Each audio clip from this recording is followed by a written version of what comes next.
Oke, Assalamualaikum warahmatullahi wabarakatuh. Berjumpa lagi dengan Miss Febri hari ini.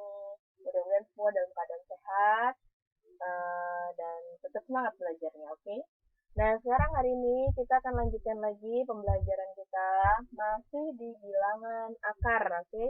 Nah, kemarin kita juga belum selesai ya untuk sifat-sifat dari bilangan akar itu sendiri.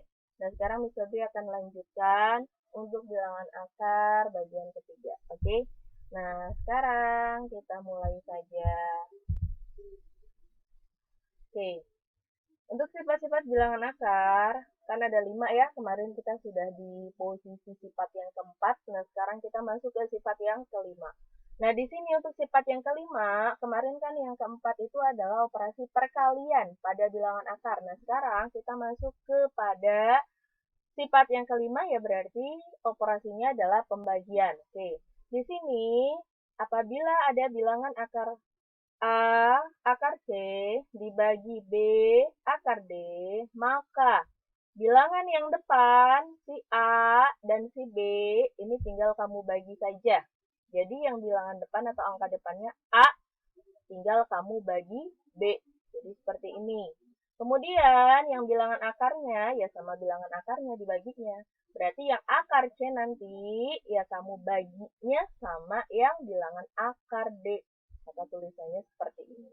Ya, hampir sama dengan sifat yang keempat kemarin ya. Pokoknya yang angka depan ya sama angka depan, dibaginya kalau yang bilangan akar ya sama bilangan akar. Oke.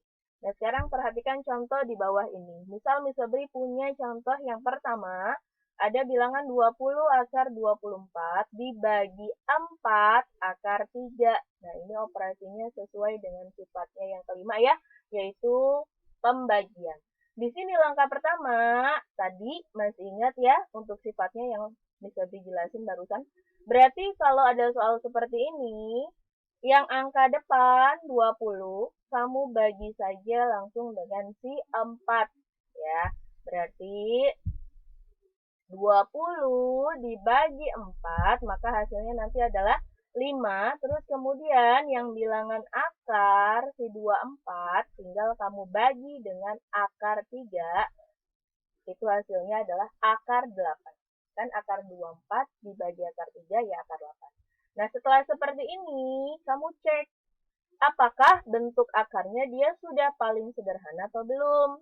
Ternyata kita di sini akarnya adalah akar 8. Dan akar 8 itu masih bisa kita sederhanakan atau kita cari bentuk akar tidak sempurnanya. Maka kita cari akar tidak sempurnanya. Bentuk perkalian dari akar 8 itu adalah 4 kali 2. Ingat, angka depannya harus bilangan kuadrat. Gitu kan ya. Nah, sekarang kalau sudah akar 4, ini Miss Febri nulisnya nggak Miss Febri pisahin ya. Berarti artinya akar 4 dikali akar 2. Nggak Miss Febri pisahin seperti itu. Jadi langsung saja yang angka depan ini, si akar 4 pasti ada hasilnya. Berapa dia? 2. Nah, kemudian yang akar 2 bagaimana? Akar 2-nya turunin aja karena kan nggak ada akar 2. Maka dapatlah kita untuk hasil dari akar 8 itu adalah 2 akar 2. Nah, kemudian kita masuk lagi ke sini. Penulisan dari bentuk 5 akar 8, diingat-ingat ya. Tengah-tengahnya tuh sebenarnya ada tanda kali ya.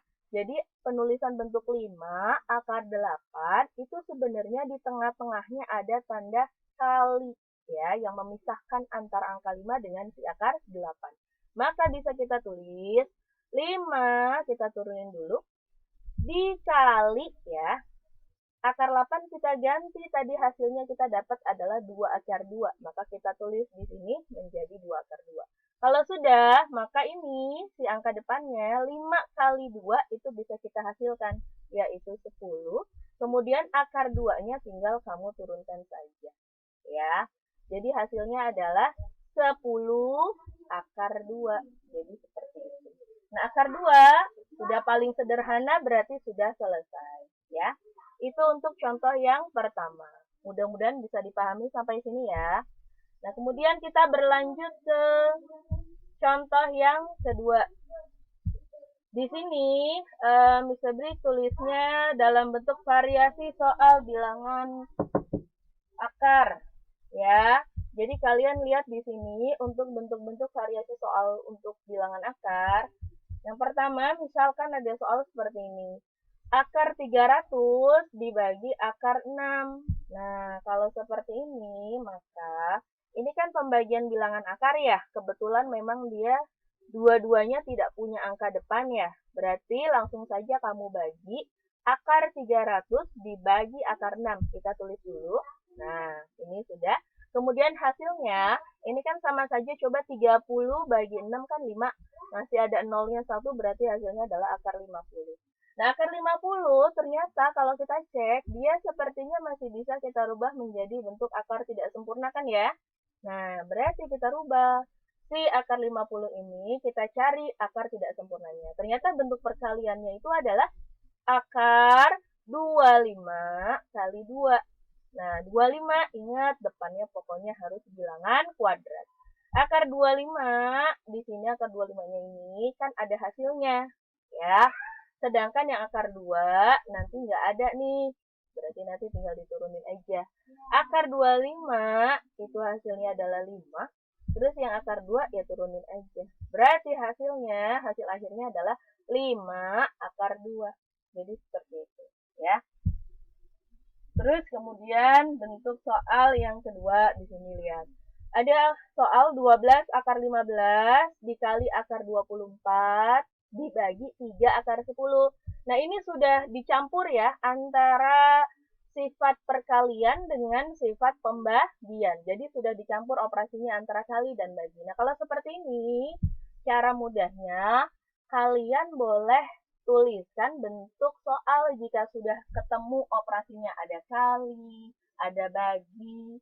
Dalam satu soal, kamu bisa susun ke bawah, misalkan gini. Kalau untuk yang bentuk perkalian, si 12 akar 15 dikali akar 24, itu kan bisa kita tuliskan seperti ini ya. Tulisannya biasa ya, mereka di atas posisinya ya.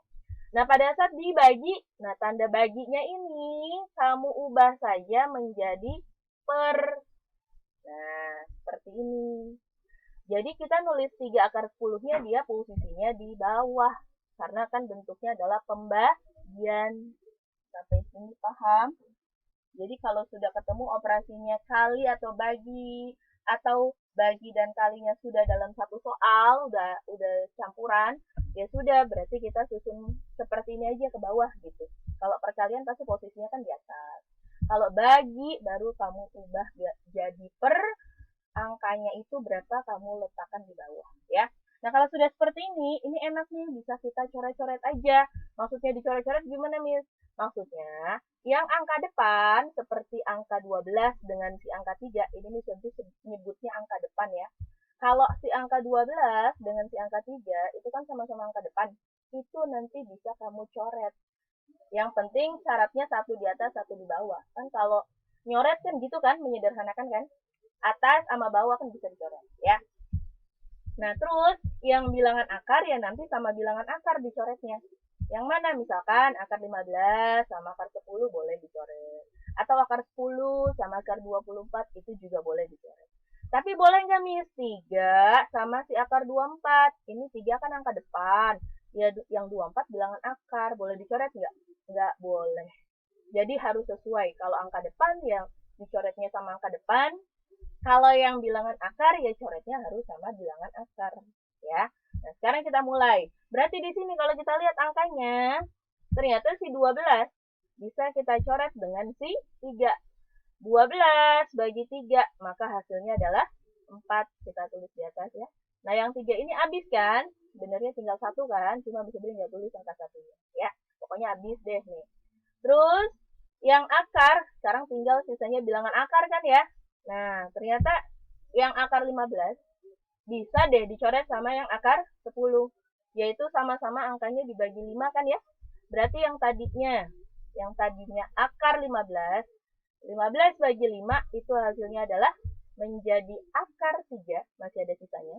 Yang akar 10 sama-sama dibagi 5, berarti masih ada sisanya juga, yaitu menjadi akar 2. Kalau sudah seperti ini, kamu cek lagi, masih adakah bilangan yang bisa kita coret? Masih ya? Ini nih akar 24 sama akar 2, kan bisa sama-sama kita bagi 2. Berarti kita coret. Nah, si akar 24-nya sama si akar 2. Sama-sama dibagi 2. Berarti yang akar 24 bagi 2 nanti hasilnya sisa tinggal akar 12. Kalau yang akar 2 udah habis. Ya, tinggal 1. Jadi nggak tulis satunya. Nah, kalau sudah bentuknya seperti ini, maka kita bisa tuliskan. Ini kan yang tadi yang angka depannya tinggal 4. Akarnya akar 3 dikali akar 12. Berarti kita tuliskan lagi seperti ini kan ya. Jadi sisanya ya 4 akar 3 kali akar 12. Bawahnya udah habis semua kan ya tuh. Tadi udah kita coret semua kan. Memang nggak ada sisa bawahnya kan. Ya sudah, berarti hasilnya seperti ini. Tapi apakah ini sudah selesai? Belum. Kenapa belum? Di sini akarnya ada si akar 12. Yang ternyata dia bisa kita cari akar tidak sempurnanya. Ya kan? Berarti kita harus cari dulu nih si akar 12, akar tidak sempurnanya. Ketika kita cari, kemarin cari perkalian yang menghasilkan 12, depannya harus bilangan kuadrat. Ya, berarti kita ketemu perkaliannya itu adalah akar 4 kali 3. Nah, udah kan ya? Nah, yang depan ini si 4 itu pasti ada hasilnya. Akar 4 itu adalah 2, akar 3, akar 3-nya nggak ada, ya udah turunin aja. Maka akar 12 itu hasilnya adalah 2 akar 3. Nah, kita tulis ke sini, berarti yang ini 4 akar 3-nya kita turunin dulu. Dikali, kita tulis kali. Nah, ini si akar 12 kita ganti dengan tadi yang kita dapat adalah 2 akar 3. Kita tulis di sini. Kalau sudah, nah, masih ingat kan kemarin sifat perkalian angka depan berarti nanti dikaliinnya sama si angka depan. Yang bilangan akar ya dikaliinnya sama yang bilangan akar. Oke, sekarang kita mulai. 4 kali 2 berarti 8 ya. Dikali akar 3 kali akar 3. Kemarin masih ingat? Ketika kamu ketemu bentuk perkalian bilangan akar, angkanya sama. Berarti hasilnya adalah angka itu sendiri. Akarnya udah hilang. Misal akar 5 kali akar 5. Ya langsung 5 jawabannya. Akar 7 kali akar 7. Ya langsung 7 jawabannya. Berarti di sini akar 3 kali akar 3. Ya 3. Gitu kan ya. Berarti hasil akhirnya jadi 8 kali 3 itu adalah 24. Oke, sampai di sini. Nah, untuk contoh ada satu lagi bentuk variasi soalnya. Kita lanjutkan di video berikutnya. Miss Febri akhiri dulu sampai di sini.